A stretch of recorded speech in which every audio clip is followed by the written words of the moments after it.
Slump in his poll numbers, down to just 36% approval.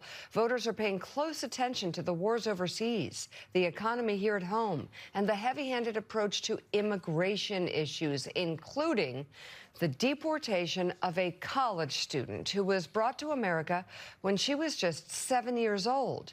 She's now in Honduras this morning after being shackled at the airport while flying home from Boston to Texas to surprise her family on Thanksgiving. That's just a terrible story. And when Republicans said they were going to deport the worst of the worst, did they really mean Babson College students that were coming home to surprise their family?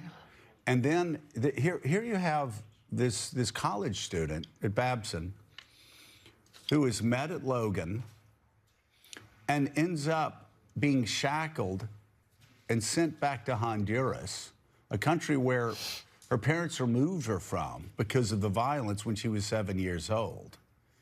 And again, this is remarkable. I don't want to get into great details, but this weekend we ran into a couple who's very sweet. They watched the show. The wife, though, was said she was MAGA, big MAGA supporter. We had a good, fun conversation for a few minutes.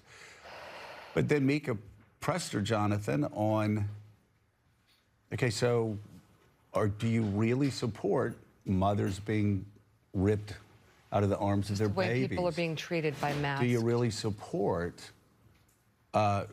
kindergarten teachers being ripped out of their classrooms, American citizens being grabbed, cuffed, detained? Do you really support these peaceful people who get caught up, you know, pulled in, have done nothing, but maybe their parents were brought here, some green card holders getting stopped, again, American citizens, and in this case, a Babson student who went home to surprise her family for Thanksgiving and then coming back to Boston, surrounded at the airport, and again, literally taken in shackles to Honduras. Because the justification was for all of this, from this very kind person we talked to, well, we're at war. We are at war. And if we end up, you know, if American citizens get arrested and thrown in jail for a couple of days, if this happens to young children, we are at war.